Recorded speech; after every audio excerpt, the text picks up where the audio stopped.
Hi everyone, it's me again, your Ruhelaran, yung Bicolano vlogger, and welcome back sa ating vlog. Tara po at samahan nyo naman ako na bisitahin ang bagong muka niyang Peñaranda Park dito sa Albay. Mga alas 8 pa lang po ng umaga sa mga oras na ito. Medyo mainit nga po yung panahon, pero saktong-sakto pa rin po ito para sa mga gustong mag-exercise sa mga oras na ito like jogging and meditation. Akin nga pong susubukan ang ilan sa kanilang mga workout materials dito. Sa mga tinatamad po mag-gym at gumawa ng mga DIY na mga tools, much better po na bisitahin nyo ang Peñaranda Park at may ilan dito mga gamit na pwede nyong gamitin sa pag-exercise. Hindi nga lang po gaanong kumpleto. Nakalimutan ko nga po ang pangalan ng mga gamit na ito. Syempre, naku-curious din po ako kung paano siya gamitin. According nga po sa nabasa kong instructions, pwede mo naman gamitin ang lahat ng materials dito basta suitable ito kung kaya mo siyang gamitin through your physical strength. Hindi naman po gaano nakakaya ang pag-exercise dito at kukonti lang naman yung mga tao. Based on my experience lang naman po as of now, memorable nga po sa akin yung Peñaranda Park na ito. Yung first time ko pong pumunta dito is when I was in grade 9 nung naging propsman kami sa isang dance competition na ginanap mismo dito. Yung next naman po na pagbisita ko dito, I think mga third year college na po ako noon. Isa po ang area na ito sa mga meet-up place namin before kapag may mga gagawin na activities or magre-research. Before po, meron pa po ditong library. Isa po yun sa mga pinupuntahan namin kapag naghahanap kami ng mga references sa aming research papers. Hindi ko lang po sure kung saan linipat yung library ngayon. Last year naman po, when I was applying for a job, like for example, medical. Kapag nagpa-medical ka ng morning, yung iba nakukuha mo siya ng hapon. Medyo consumable po kasi sa pamasahe kung pumunta ka ng morning tapos babalik ka naman ng hapon. Kaya dito po ako paminsan-minsan tumatambay before ng solo. Mas maganda daw po ditong pumunta kapag hapon or gabi according sa mga napagtanungan ko. At maraming mga tao yung tumatambay, nagpipiknik at marami din ang nagtitinda. Then mas makikita mo din yung mga ilaw niya paggabi. Soon, try ko nga ulit pumunta pag may time.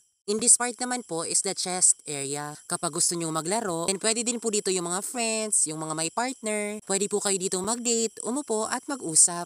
Sa mga gusto din pong kumain, pwede naman po kayong bumili tapos dalhin nyo dito, then dito na po kayo kumain. Doble-doble nga po ang purpose ng table na ito. Kung makikita nyo naman po itong table na nasa likuran ko, pwede po siya sa mga grupo, like family and friends. Dito naman po sa baba, medyo malawak naman po yung area niya. Kaya pwede po dito maglatag ng mga gamit kung kayo ay magpipiknik. Makikita nyo din po dito sa aking likuran ang playground para sa mga bata. Akin din nga pong susubukan kung ito ba ay safe. Dito nga po sa paikot-ikot na ito, kailangan ng mga bata ang guidance ng kanilang mga parents. Medyo nakakalito po talaga kapag nasobrahan yung ikot, mapapatilapon ka na lang ng wala sa oras. Balik nga po ulit tayo sa pagkabata for today's video. Ito nga po yung isa sa pinakamaliit at mababang slide. Meron naman po ditong akyatan pero wag ako, hindi ko itutuloy. Baka maputol po yung mga lubid sa sobrang bigat ko. Ito naman po yung isa sa medyo mataas na slide. Hindi nga lang po nakuha yung tamang anggulo pagbaba ko. Nusulit ko nga po yung pagpunta ko dito at paminsan-minsan lang naman. Pwede naman po siguro sumilong dito kapag umulan. Wala naman siguro makaka-observe at baka sitahin tayo. Na-enjoy ko naman pong maglaro. We have also here the swing, duyan. At medyo napagod ako kaka-explore kahit nasa isang place lang naman ako. Kaya pahinga muna po tayo ng slide. Ano te, sabay kayo sa vlog ko? Ito naman po sa aking background ay ang stage. Ito nga po ay mas pinalaki at pinalawak. Pwede na po siguro dito mag-concert. Tapos dito tayong mga audience sa baba ay feeling naman na makakapanood. Medyo open nga po siya para sa lahat kahit masisilungan ay wala kang mapupuntahan. Kaya make sure kapag pupunta ka dito is magdala ka ng payong for the unexpected weather condition. Medyo mataas nga po yung stage kaya hindi tayo basta-basta makakataas kapag tinawag tayo ng artista. Yung hagdanan nga po nito ay nasa likod. Medyo tinamad na akong pumunta doon kaya dito na lang ako umakyat.